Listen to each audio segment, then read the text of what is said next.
Bueno, vamos a la palabra del Señor, rápido. Esta palabra se llama, la van a tener, esto es una bomba. El Señor me habló a mí primero. Me habló y digo, Señor, ¿cómo hago esto? Entonces me dio la palabra.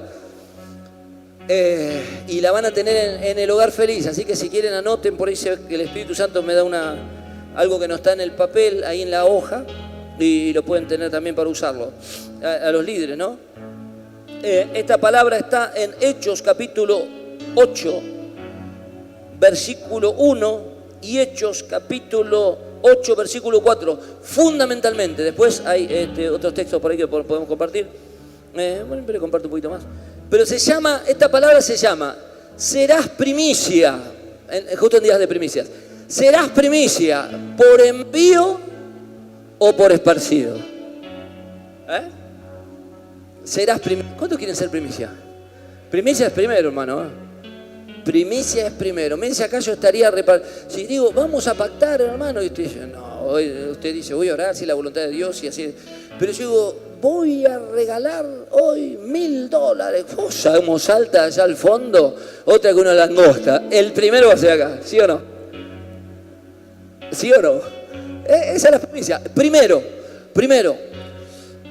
Vemos acá la vida de alguien que fue primicia, y estamos en 7 domingos de primicia. Aproveche, llévese su sobre, sacrifique según la fe para que el resto del año esté cubierto. Dice así esta palabra, dice en Hechos capítulo 8, versículo 1, dice, en el nombre del Padre, del Hijo y del Espíritu Santo, dice, y Saulo consentía en su muerte.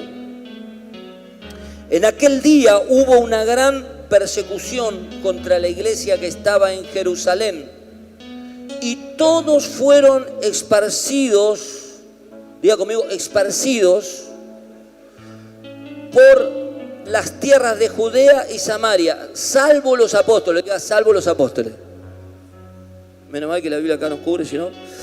Y el versículo 4 del mismo texto dice, pero los que fueron esparcidos, diga conmigo, esparcidos, iban por todas partes anunciando el Evangelio. Amén, amén y amén. Esta es tu palabra, por ella queremos ser revelados y elevados a un nuevo nivel de madurez y de gloria. Denle un aplauso fuerte al Señor. Y un fuerte aplauso a todos los que están en el vivo. Ahí lo recibimos. Hermanos, fue tremendo esta palabra porque Felipe le fue de primicia a una ciudad que, si leemos un poquito más adelante, estaba llena de gente endemoniada, enferma y muy triste. Diga conmigo, endemoniada, enferma y muy triste. Parece como estamos viendo ahora, ¿no? La gente está endemoniada, enferma y muy triste. ¿Cuánto venimos acá? Y estamos ministrando y dicen, ¡guau! O vienen con enfermedad y el Señor les sana. Y muy triste, porque va a decir del versículo 5 en adelante, ¿no? Le dice, entonces Felipe, diciendo a la ciudad de Samaria, les predicaba a Cristo, dice. Y la gente unánime escuchaba atentamente las cosas que decía Felipe, oyendo y viendo las señales que hacía, porque de muchos tenían espíritus inmundos, salían de estos dando grandes voces, muchos paralíticos y cojos eran sanados, y así que había gran gozo en aquella ciudad. Miren qué tremendo. Había gran gozo en esa ciudad, paralíticos sanados y endemoniados liberados. Diga gloria a Dios. Tremendo porque, hermano, esa gente jamás se les había anunciado el Evangelio. El Evangelio es la carta, dijo alguien por ahí, ¿no? Que el Señor le envía a cada ser humano aquí en la tierra para que pueda reencontrarse con Él, reconciliarse con Él. Porque la Biblia nos va a poner en una posición de peleados con Dios, como raza, como humanidad.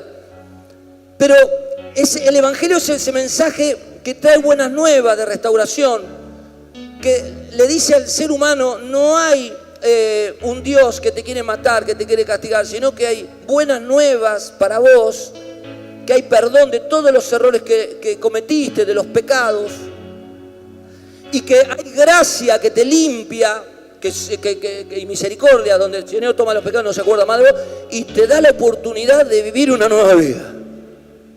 Qué tremendo que es este mensaje, hermanos. Porque este mensaje a nosotros que estamos acá, y tal vez nos hemos acostumbrado a la gracia de Dios, muchas veces perdemos de vista lo que se sentía estar en una vida que no tenía Cristo. Yo no sé cuántos pueden reivindicar esa vida. A mí cuando ahí estaba ministrando Lucas con los chicos, el Señor me habló y me vuelve todo la carrata, ¿no? Pero viste que decía libre para correr, libre del pecado, algo así dice la canción, ¿no? Libre, nombró el pecado. Y el Señor me habló, me dijo, Gustavo, ¿cómo acá podemos cantar libre del pecado? Y a veces hasta lo cantamos como sencillamente porque nos guía el director de alabanza que hay que cantar y cantamos una cabeza como cualquier canción. Pero qué terrible que es la realidad del pecado. Porque el pecado, como dice el apóstol Pablo, que los miembros del cuerpo iban cautivos a la ley del pecado, tiene sus propias leyes. Y el pecado, las leyes que tienen son de clausura, de dominio, de esclavitud. Aquel que vive en pecado, sí o sí, la Biblia lo va a revelar, está en un camino en pos de la muerte espiritual. Va directamente a la tumba espiritual. Y lamentablemente, alguien por ahí, cuando habla de muerte espiritual, puede creer que la muerte espiritual, bueno, es no sentir a Dios. Hoy vine tibio, estoy frío, apartadito, ¿no? Pero las consecuencias del pecado son nefastas. El pecado está en el ser humano para destruirlo. O sea, alguien que practica pecado está practicando su propia autodestrucción. Como dice el dicho, está cavando su propia tumba. Y cuando alguien está dominado al pecado, hermano, hay pecados que literalmente, esto ya no es espiritual, es literal, lo lleva a la muerte. Aquel que no puede dejar de fumar, de tomar, de drogarse. Usted va a ver estos chicos que consumen paco, droga o cualquiera que ha consumido, ¿no? Uno, ¿cómo se levanta? Se levanta y dice, este es el último día que me drogo. Este es el último, mira cómo estoy temblando, estoy perdiendo la familia, le robé a mi vieja, le pegué al otro. Es el último día. Y vos te jurás a vos mismo que es el último día. Y el diablo se ríe, ¿qué último día? Vos te voy a tener toda la vida preso, dice el diablo. Y vos te levantás jurando que es el último día. Hermano, pero al otro día no podés y el pecado te vuelve a llevar a tu terreno, te domina. El apóstol vivió esa experiencia, dijo, miserable de mí, ¿quién me libraste cuerpo a muerte? ¿No? Cuando hablaba de la liberación del pecado, dice, gracias le dio a Dios por nuestro Señor Jesús. O sea, el pecado, hermanos, es un mal congénito del ser humano. Y nosotros que hemos salido de esa situación, aunque parezca increíble, hermanos, y para que nos demos cuenta el poder destructor que tiene el pecado, es necesario que venga el Hijo de Dios a dar su vida en la cruz del Calvario, porque no hay otra forma de liberación. Fíjese que no hay mensaje de autoayuda, no hay brujería, no hay religión, no hay nada. Para el pecado no hay nada. En la tierra no existe nada. Mire qué tremendo poder que maneja la iglesia, que el patrimonio de la iglesia es el poder de Jesús, porque fuimos perdonados, fuimos perdonados por esos pecados. Jesús muestra en su muerte cuasi animal lo que nos esperaba a nosotros, y él dice, no hay otra forma de limpiar a la humanidad de sus pecados. En el huerto de Getsemaní eso se nota mucho. Él dice, Padre, para ti todas las cosas son posibles, más no sea como yo quiero, que sea tu voluntad. Si puedes hacer que pase de mí este trago amargo. O sea, él con esas palabras está evidenciando que no era muy feliz con la muerte que le tocaba, pero entiende que ante el silencio celestial es la única forma que hay de liberar a la raza del pecado. O sea, nosotros fuimos liberados del poder del pecado gracias a que Cristo derramó su sangre, no hay otra. Por eso que mi mensaje de entrada, que no tiene nada que ver con lo que iba a ministrar, pero se me fue por acá, es un despropósito. podamos, o que vivamos nosotros una vida coqueteando con el pecado, cuando Él murió de forma salvaje y terrible de dolor para limpiarnos de esos pecados. Nosotros tenemos que repudiarlo, si no, cuando el pecado viene a querer activarse, no salir, echarlo fuera, determinarse, de enojarse, no ceder, no darle lugar aún en lo escondido, porque hay pecados que son obvios y otros que son escondidos. El robo se ve, el adulterio se ve, los celos se ven a veces, pero hay otros pecados que no se ven, los celos también, la envidia, son pecados que no se ven, la ira escondida, cuando uno esconde un mal carácter que solamente se expone cuando está entre los conocidos. Esos son todos pecados, hermano, y ni que hablar de los otros, de la mentira, el robo, matar, el sexo fuera del matrimonio, bueno, la droga, pecados, hermano, el orgullo, ay Dios mío, si Dios nos viniera a hablar de eso en este momento, ¿cuántos se darían cuenta que tienen un montón de problemas con ese pecado? Y por eso que son una máquina constante de matar cosas de Dios, porque Dios tiene puertas grandes para abrir, pero con esa personalidad, con ese carácter, con ese orgullo, se lo cierra porque es un pecado. Y dice que la paga del pecado es muerte. Y yo estaba acá y decía, Señor, me hizo sentir el Señor un dolor, fueron segundos. Porque como nosotros cantamos, como que ya nos hemos acostumbrado, yo le pido a mi iglesia no se acostumbre a los cantitos, porque los cantitos tienen doctrina, palabra de Dios y verdades eternas, claro que sí, pero vivamos lo que estamos adorando y cantando, porque tiene que ver con lo que hizo Cristo en nosotros en aquella cruz, y con la obligación que tenemos acá en la tierra de sacar a otro de donde nosotros estuvimos, no olvidar nunca de donde nosotros salimos. Hermanos, Felipe iba a ser las primicias de aquellos que estaban locos, enfermos, endemoniados, tristes, no tenían solución para sus problemas en este mundo, según las concepciones o la cosmovisión del mundo que ellos tenían. No había problema, pero apareció Felipe, ya conmigo apareció Felipe. Apareció Felipe, ¿con qué? Con este mensaje liberador, con este mensaje revelador, con este mensaje que le iba a abrir las puertas de la cárcel del pecado, que les iba a salir de la ceguera espiritual, de la sordera espiritual. Vino Felipe con el mensaje del Evangelio. Y la Biblia nos va a decir, hermanos, que Felipe, si tendríamos nosotros que mirar por arriba la actitud de Felipe, nosotros lo alabaríamos y lo aplaudiríamos de pie. Podíamos, Felipe, el gran predicador, primicia, nadie se había acercado a ese lugar. O sea, Felipe no era de aquellos que andaban robando discípulos. Felipe era de aquellos que fue un lugar donde no se conocía el Evangelio. Había gente atada, endemoniada, loca. Uy, a ramas hay aquí, a que el Espíritu Santo te despierte ese dolor. Que te despierte. Ese es mi pedido esta mañana. Eso que no te deja tranquilo, que vos si estoy, pero ¿cuántos están como yo estuve? Y tengo que ir a buscar. ¿Y dónde están? Hermano, Felipe fue primicia de los predicadores de Samaria. Ahí no había predicador. Y si nosotros lo vemos a Felipe, decimos, Felipe una primicia de predicador, gloria a Dios, y lo aplaudimos. El tema no es que Felipe predicaba, sino cómo Felipe llegó a ese lugar, la forma, lo que deberíamos objetar. Entonces, ¿cómo llegó?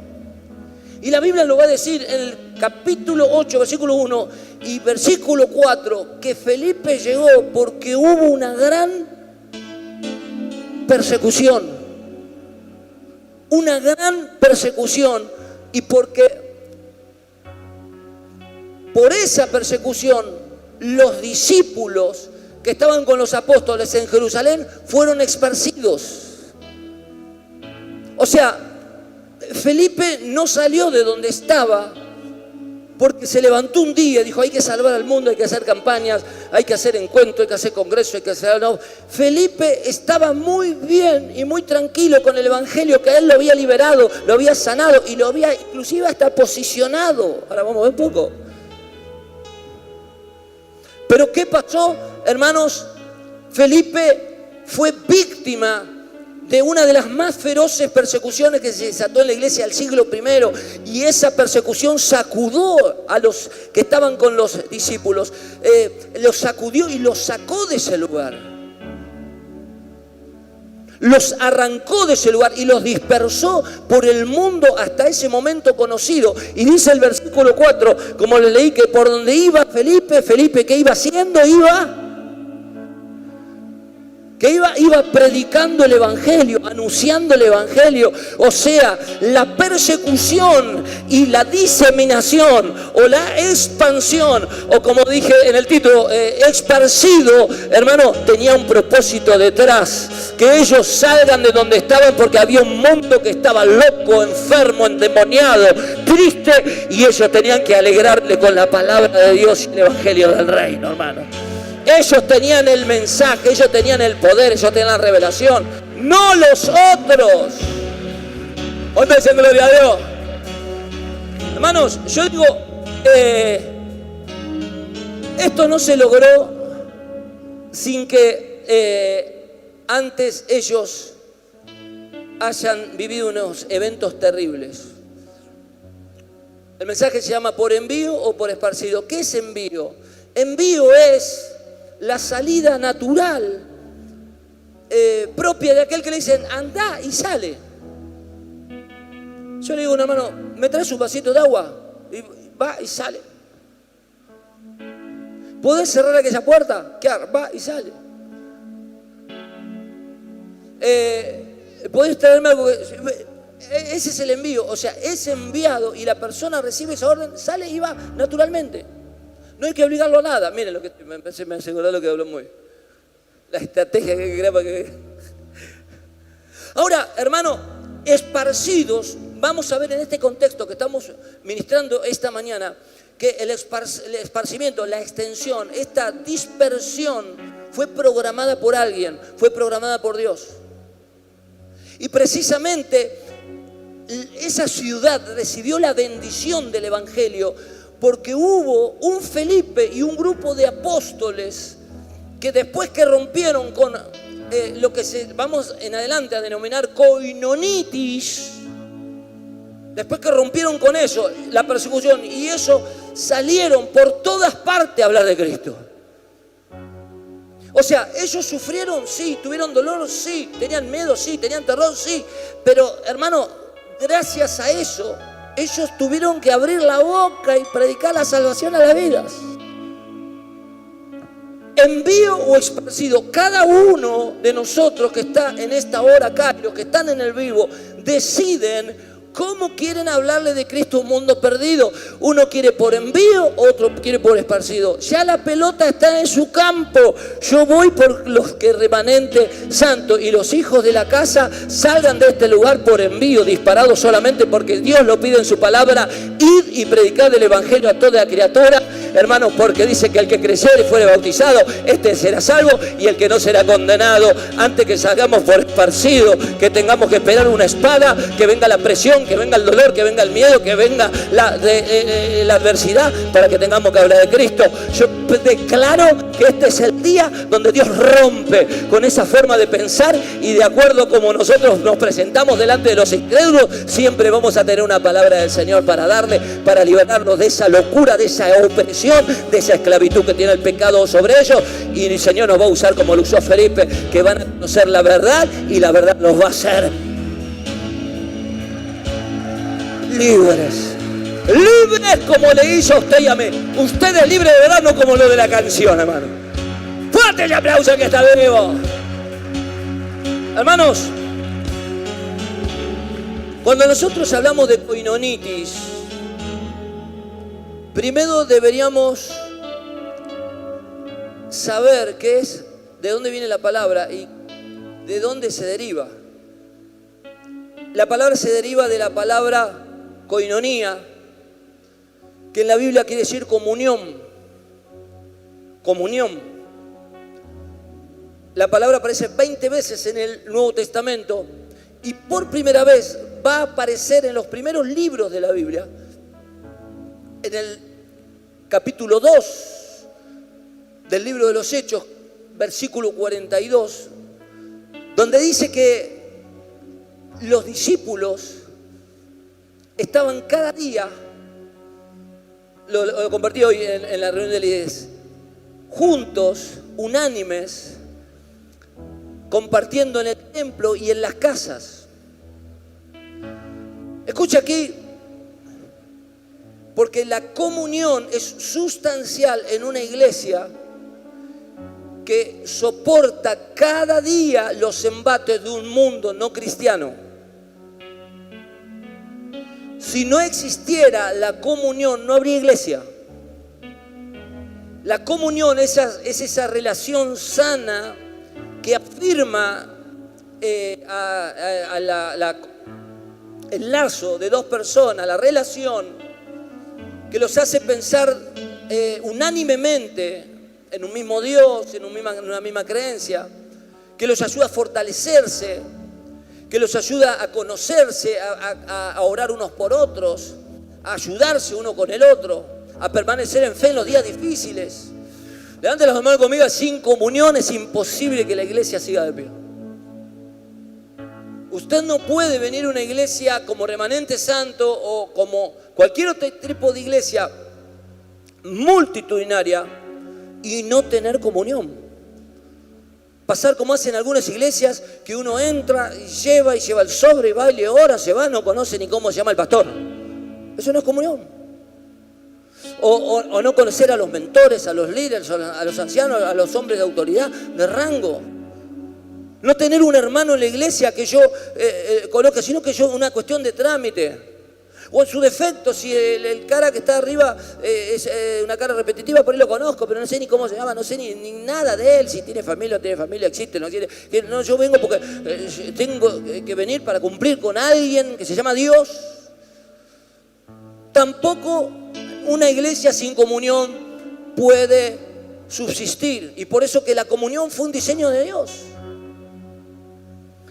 Y la comunión, hermanos, empezó en el siglo I, en el capítulo 1 del libro de los Hechos, cuando todos los discípulos, después de haber recibido enseñanzas de Jesús, de haberlo visto a Jesús ministrar, enseñar, hacer milagros, tuvieron que ver con mucha tristeza cómo esa persona, ese ser al que ellos más amaban, se esfumaba prácticamente, desaparecía delante de ellos, ascendiendo al cielo. Habrá sido una experiencia terrible de ver que esa persona que vos amás se te va, se te fuma y se te desaparece. Una cosa terrible. A ellos los unió ese dolor. El dolor une muchas veces a las personas. Pero no solamente el dolor los había unido, hermanos. A ellos también los había unido el mandamiento de Jesús, que se quedaran juntos, porque después de que Jesús ascendiera, vendría sobre ellos el Espíritu Santo. Digan conmigo el Espíritu Santo. La promesa del Espíritu Santo. Hechos capítulo 1, versículo 8.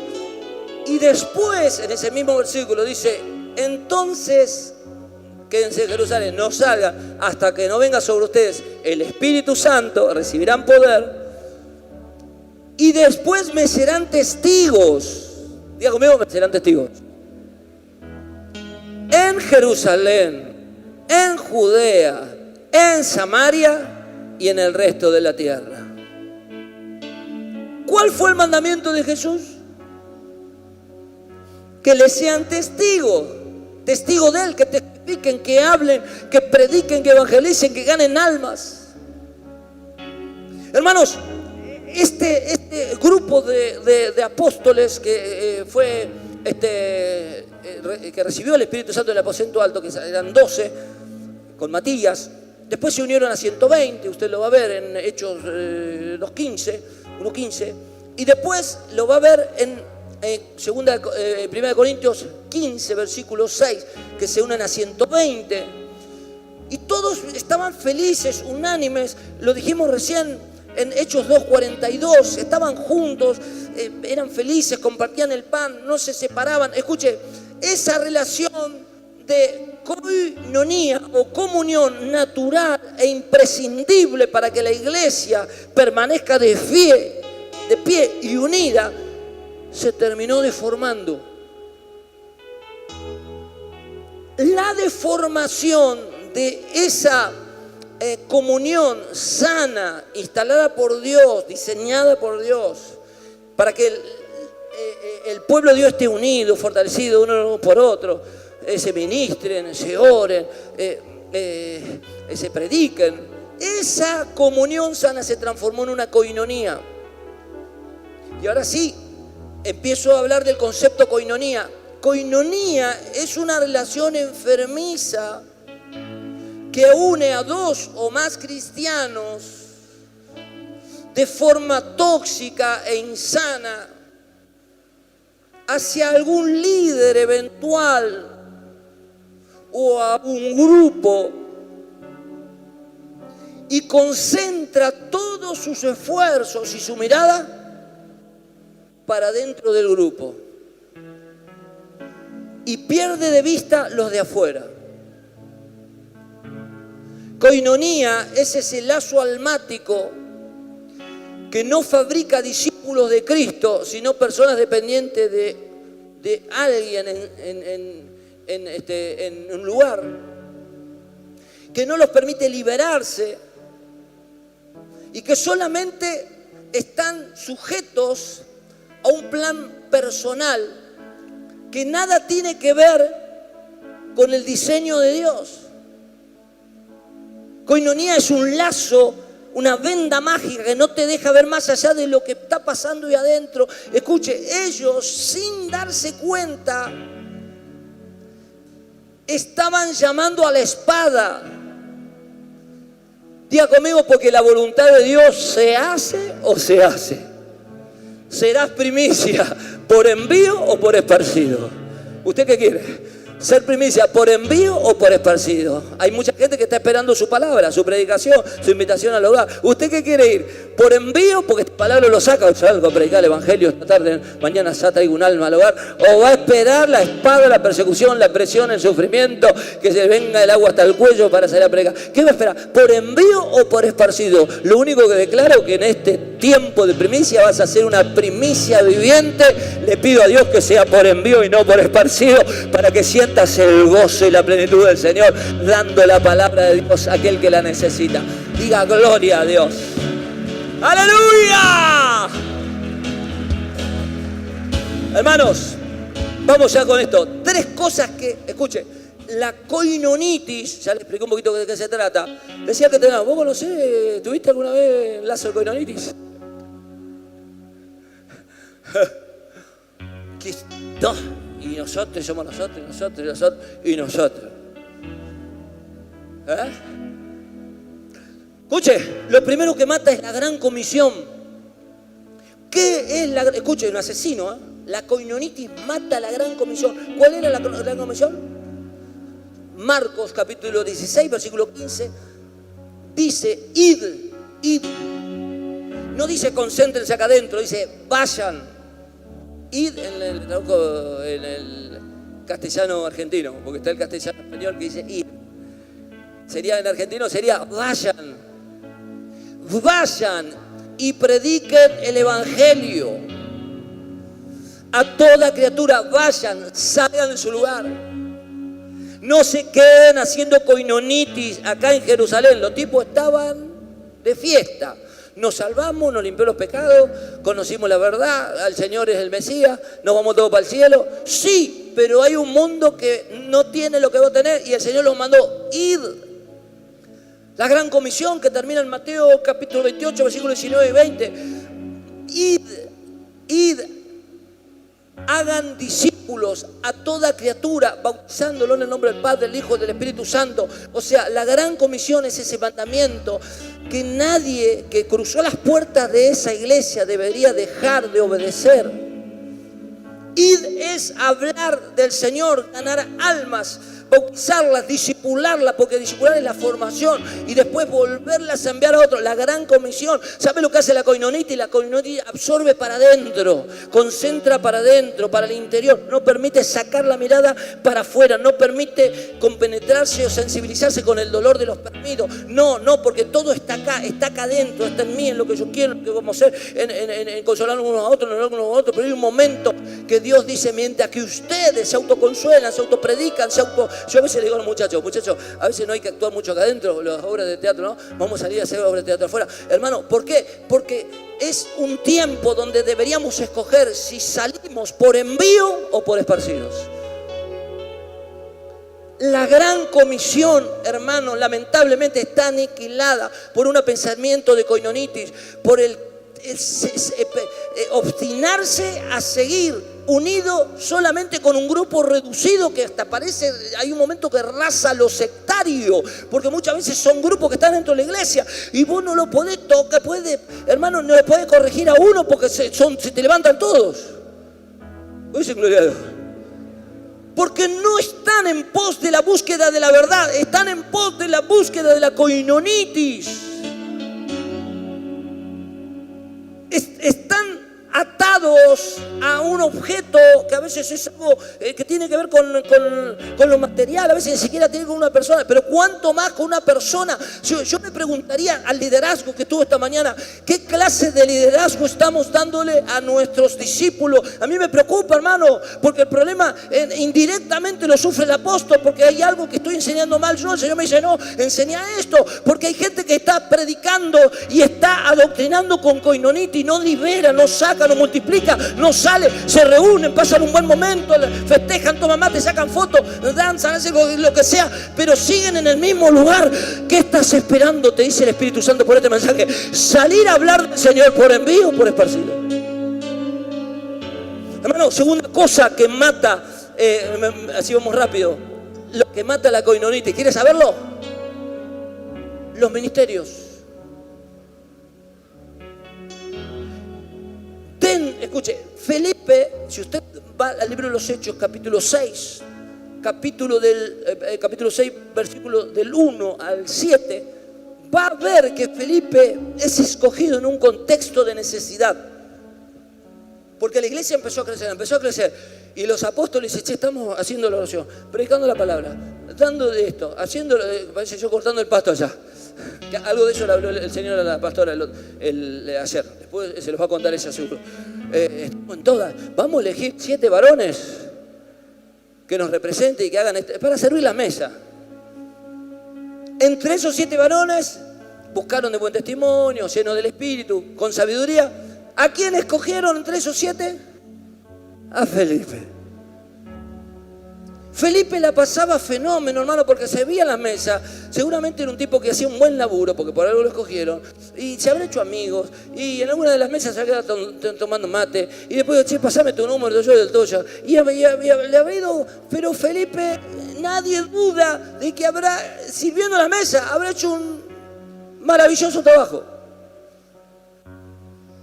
Y es muy probable que Felipe, no lo dice la Biblia, lo digo yo, por lo que viene después, haya ingresado en una relación enfermiza de coinonitis con alguien. Y él estaría fenómeno, cómodo, conforme. ¿Para qué más? Cumplo, sirvo las mesas, me reconocen, salgo en la foto de vez en cuando.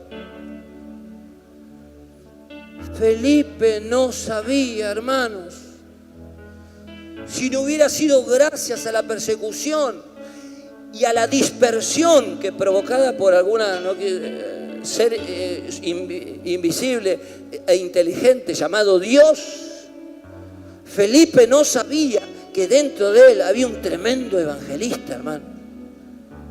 Felipe no sabía que dentro de él había un tremendo hombre de Dios, un ministro, no sabía. ¿Cómo lo descubre? Cuando viene la espada, viene rodeo, viene sufrimiento, viene presión. No, vamos de acá, salimos corriendo. Mientras que corría Felipe, dice que iba por Judea y predicaba, iba por Samaria, predicaba, iba por tal ciudad, predicaba, iba por el otro lado, hablaba, iba por allá, dice que oyendo y viendo, porque la Biblia lo dice claro, oyendo y viendo. O sea, nadie podía ver los milagros si no oía primero el mensaje de Felipe. Está hablando del evangelio. Hermano, Felipe, cuando empezó a predicar la palabra de Dios, vio los endemoniados ser libres, los paralíticos pararse de su silla de ruedas y a una ciudad que estaba sumida en el dolor y la tristeza llenarse de gozo. Pero el envío no fue por obediencia, sino que fue por esparcido.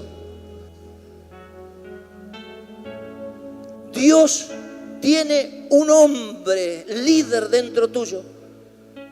Tiene una mujer que le sembró talentos, dones, gracias. Pero hay un momento que tenés que romper el cordón umbilical, hijo. Hay un momento que vos te tenés que terminar. Tú no puedes estar 3 meses en un hogar y ya 4 es mucho. Si no te multiplicás, si no ganas un alma. No podés vivir de la coinonitis, porque la coinonitis lo único que fabrica es gente dependiente, gente que defiende una causa que no es la causa de Cristo, es una causa propia, gente que pone sus intereses en las cosas equivocadas, que siempre está mirando para adentro, para mí, y pierde de vista lo que se están perdiendo y necesita el mensaje de salvación. En la coinonía, si hay un asesino de ministerio, se llama coinonía, más asesino que el mismo infierno, porque hay hombres y mujeres que tendrían que estar liberados, abriendo obras, abriendo iglesia, abriendo hogares felices, pero están sentados en una mesita tomando mate porque hay alguien que le está enseñando mal las cosas de Dios. Vengo a liberarte en esta mañana con esta palabra. Dios quiere que salgas por envío y no por esparcido. Yo te aconsejo que lo hagas. Este es tu tiempo.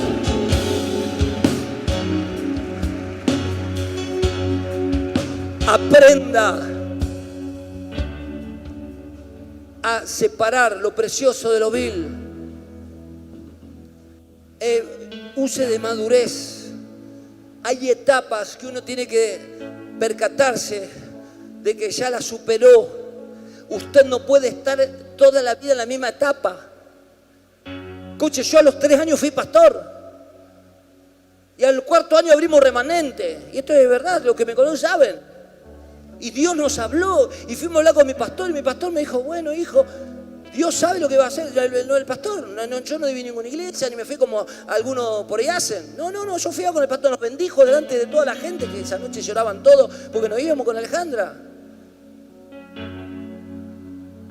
Y dijo que el Señor lo use para lo que Él preparó. Ni siquiera dijo pastor, lo liberó, igual que lo obispo cuando nos ungió, para lo que el Señor los trajo. Ni siquiera dijo son pastores. No sabía que íbamos a ser apóstoles, me dijo para que el Señor los use, que los use. Y nos ungieron. ¿Y cómo puede ser que hay gente que está 20 años en el mismo hogar feliz siendo su líder?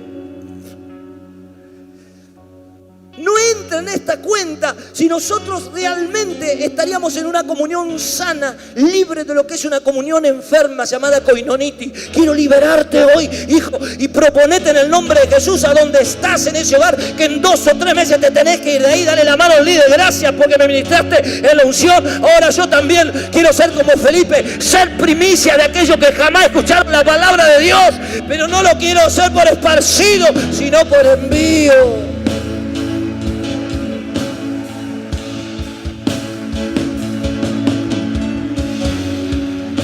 Denle el aplauso, gloria a Dios. Che, ya nos vamos. Perdonen que no quería predicar tanto, pero les veo unas caras a ustedes así como diciendo, dale. Me hacen predicar. Esto es bíblico, lo estoy diciendo. Es dolorosamente bíblico.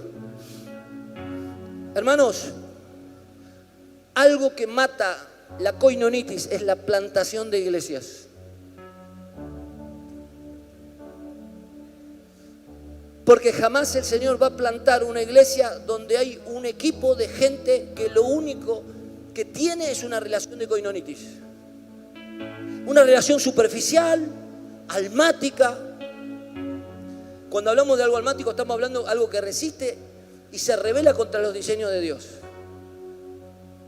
Cuando Dios le da una orden y vos ves que esa orden no se cumple. Cuando Dios da una orden y vos tenés que dar explicaciones de por qué estás dando esa orden, porque por ahí, si no explicas por qué viene la orden, y por ahí el tipo se te enoja. Hermano, el 2023 será un año donde nosotros y ustedes, los hogares felices, los líderes, van a caminar con gente que realmente le crea a Dios, con gente que sea realmente humilde y no aparente.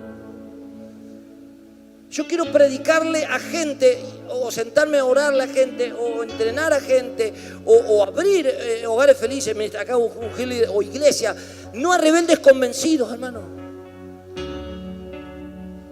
Que por cada movimiento que vos hacés tenés que explicar por qué. Yo no estoy acá para explicarle por qué a nadie, por eso hoy del grupo que había, dije, bueno, el que sigue, sigue, el que no, que se vaya. Lo amo, lo quiero, lo voy a orar cuando pase al altar, no importa, no tengo ningún problema. Pero sí, yo estoy bien definido y bien marcado qué es lo que quiero para los equipos que estamos formando para el 2023. Quiero gente que esté en el equipo, pero que ya esté mirando cuándo se multiplica, cuándo sale promocionado, cuándo pega el gran salto. No que esté atado pensando hasta 20 años con estos 4 acá tomando mate. Y se saca una foto con un honor. Mirá, somos 2. No saque una foto algunos son más mentirosos y clonan fotos de fotos viejas. Dicen, che, esta foto del año pasado, mirá, no tenía el pelo así. Bueno, por lo menos miente, por lo menos tiene vergüenza, se ve. O miedo, no sé qué era, pero. Hermano, si el Señor no funda su reino sobre emociones dañadas. El Señor no funda su reino sobre emociones manipuladas. El Señor funda su reino sobre convicciones firmes y sólidas en la fe y en la palabra de Dios.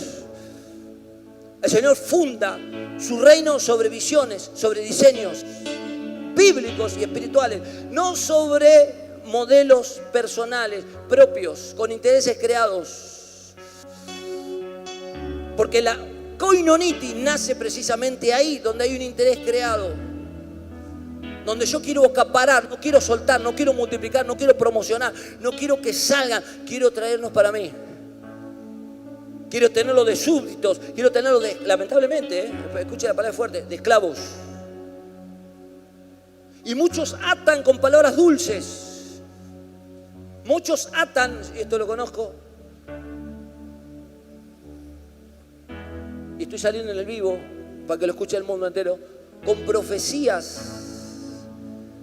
humanas y no de Dios.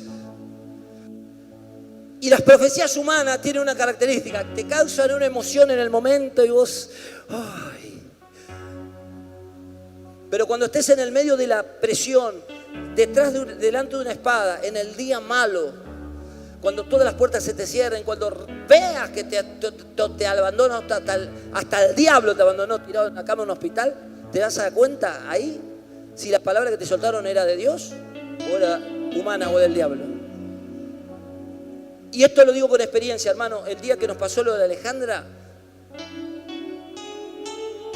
gracias a Dios, yo no tenía koinonitis con nadie. Gracias a Dios fui ministrado siempre por paternidad,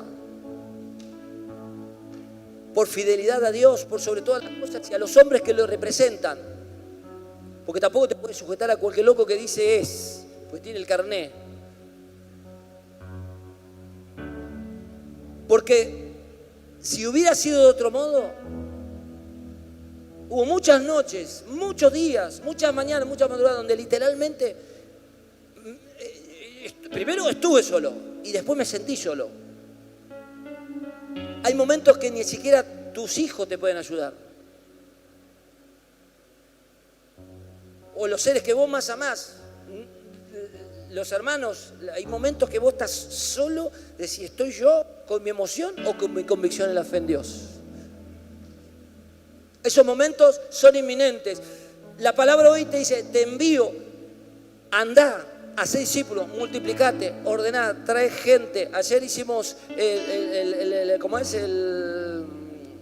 la precampaña, hoy terminamos, no se pierda la reunión de la noche.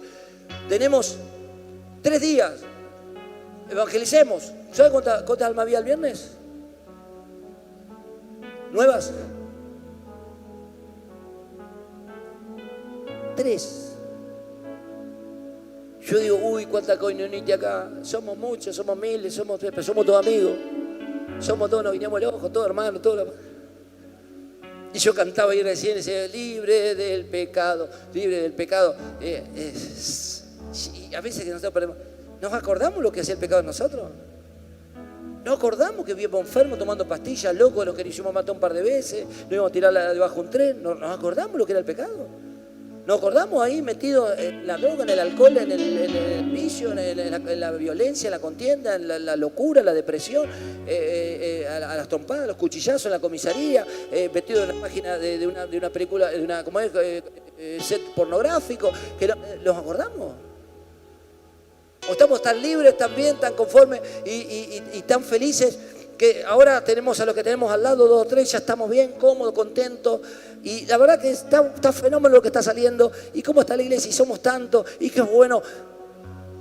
Pero estamos mirando para afuera. Nos podemos identificar con aquel que está como estuve yo un día o ya me olvidé. Esta palabra es en este momento para aquellos que sin darse cuenta tal vez fueron víctimas de la manipulación, de la coinonitis. Hombres y mujeres que se sentaron en un lugar y pensaron que se iban a quedar eternamente. Y más cuando un líder tóxico colaboró para ello, para que esa persona en vez de ser promocionada, lo tenga atornillado ahí por la eternidad para tener público y ser escuchado. Un problema de autoestima terrible, es otro tema para otra predicación. Pero qué mal que le hace a la iglesia. Cómo mata la gran comisión, cómo mata ministerios escondidos, cómo mata a los Felipe que están ahí sentados, se sientan a tomar mate en cada vez que se reúnen o cada reunión que van, cómo mata las obras en proyección. Dios iba a hacer cosas. Uy, ¿qué pasó? Coinonitis. Damos gracias a Dios porque este es un tiempo donde estamos empezando, hermanos, en estas horas claves, son primicias. Y dice la Biblia, si lo primero santo, el resto de la masa también lo será. Yo quiero profetizar con esta palabra, así como primicia fue Felipe delante de muchos que estaban enfermos. Lamentablemente fue por ser esparcido y no por envío. Yo quiero revertir el orden de tu ministerio de acá en más y profetizar en estos meses de primicia que vos vas a salir por envío y nadie te va a parar hablando la palabra de Dios. Te vas a multiplicar tanto que no vas a tener tiempo ni siquiera para tener a ciudadanos, sino te vas a tener que dedicar a la formación de líderes porque vas a seguir enviando y te va a seguir mandando el Señor y vas a tener que seguir capacitando y enviando y así vamos a meter bombas del infierno en todos los barrios y vamos a entrar con hogares felices, vamos a alumbrar a los que están en oscuridad, en tiniebla, vamos a dejar de mirar para nosotros y para ese pequeño y enfermizo grupeto que lo único que hizo es someternos delante de una voluntad que no es la de Dios. Yo quiero profetizar que usted sale disparado de este lugar por envío, que las puertas que estaban cerradas se le abren y que la palabra de Dios que nuestra presa es predicada haciendo la obra de salvación que Jesucristo vino a traer. Yo quiero que le ofrenda un fuerte aplauso ahí.